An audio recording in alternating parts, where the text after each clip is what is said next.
International borders are officially open from today. This means it's back to business for travel agencies following a 6-month hiatus due to lockdown restrictions. Well, let's chat to General Manager of Corporate Traveller, that is Oz Desai, who joins me now for a conversation on this. And Oz, the borders, international borders have reopened, and in terms of the recovery of the tourism sector, that has been said to be key, a key cog in getting the machinery moving once again. Before the reopening, which was announced a few days ago, and it's now reopened today, what have you seen by way of demand from international travelers coming from elsewhere, coming into South Africa, as well as people trying to go out of the country? Yeah, thanks for having me. What we saw is as soon as the announcement happened, really our phones rang non-stop for the first 24, 48 hours. People in clarity, seeking understanding, either to go back on business trips or getting family in and out of South Africa. And really, we've been waiting with bated breath around the regulations that were announced last night. Uptick in inquiry today. Lots of people, as you can remember, when we went into lockdown, those flights could not take off. So really, guys that have vouchers and money on file looking to start using that and booking travel. And I think it's done well. The country is open, so we'll hopefully see some level of influx with regards to tourism, but definitely from a business perspective, lots of opportunity, allowing people to come into South Africa, which will definitely help stimulate those parts of the economy and the tourism industry. I think going to be leaving South Africa to the countries that you're going to go to, it's going to have that complexity element to it.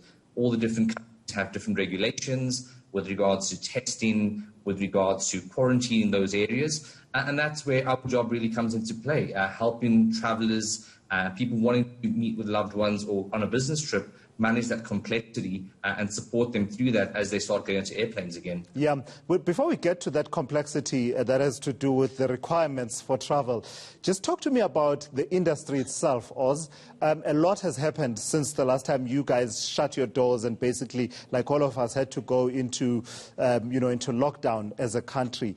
Do you even have an understanding of what the tourism sector looks like in South Africa? So when people call to try and find out about a particular establishment or a particular activity that they think maybe they might enjoy in South Africa, I suggest to you that in many instances you're not even able to answer some of the questions, including questions about connecting airlines and as far as being able to hop from one province to another, because so much has changed, right?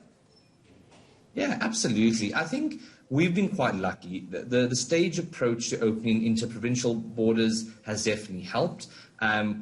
It's building confidence with establishments across the country that's allowed us to start doing that connectivity. I do think we think about this past weekend, which was that long weekend, traffic to KZN and to any kind of getaway South Africans could go to. The traffic was incredible on the road. So people have got this pent-up demand to want to travel. And I think the local demand will help stimulate the international demand. By that, they're getting some level of support locally, which allows them to keep their doors open and keep their businesses going, and hopefully as international picks up. But I do think a lot of that stimulation for at least the South African tourism industry will be grown. So talk to me about the complexities then also, Oz. Let's start with the 72-hour COVID-19 test that one needs to have concluded prior to traveling to South Africa. Does it add a layer of complexity if you take it in the context where some of these visitors will need to have applied for visas, some will need to provide some kind of a health certificate, I don't know if we demand yellow fever from any countries, but, yellow fever vaccinations, affidavits if you're traveling with a minor, your passport, booking your travel. Now you have to have a test within 72 hours. How complex does that make things? Yeah, listen, I think South Africans are quite robust travellers. We've had to learn the hard way. Most places we go to require travel insurance, some places vaccines, and most places visas. So that's kind of part of it. I think where you are right, there'll definitely be a level of complexity is going to be part with regards to being able to acquire tests in destination. From a South African African context, leaving South Africa, going to other countries, we're quite well set. The government's done incredibly well with ramping up testing. Our laboratories are well equipped. Most providers are able to do that. We're working with a few of them that are able to get the test to leave South Africa. I think definitely the challenge is going to be coming back, and that's 72 hours, and really finding places, laboratories, testing centres in the countries that you go into. And these are the part of the supply chain where we've got to work on now to give them guidance, give them understanding, at least give you a place to go.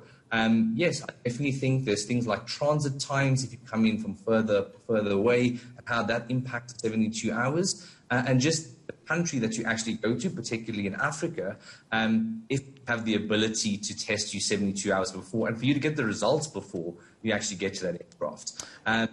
Yeah, it's going to be the part of the journey that we're going to walk and learn as we all learn to navigate and live with the virus and travel with the virus. And lastly, Oz, what are your expectations in terms of which regions will likely lead the pack in as far as seeing visitors coming to South Africa?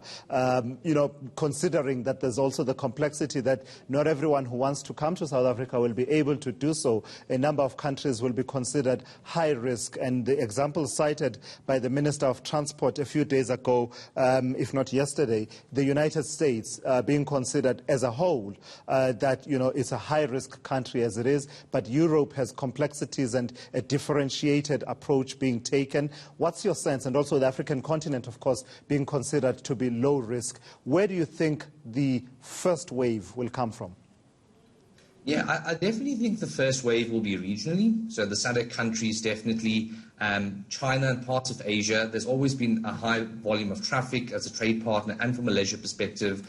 And definitely part of Europe, places like Germany, on your show, they were talking about the flights coming in from Germany. There's definitely parts of Europe that are open, and we'll see that come through. And that's going to be a good starting point. We'll probably see less, vacation and family return stuff, which we normally would see during December, depending if those borders change, because there's a lot of traffic, as you know, from the United Kingdom, from the US and Australia, people, South Africans in abroad that connect with family.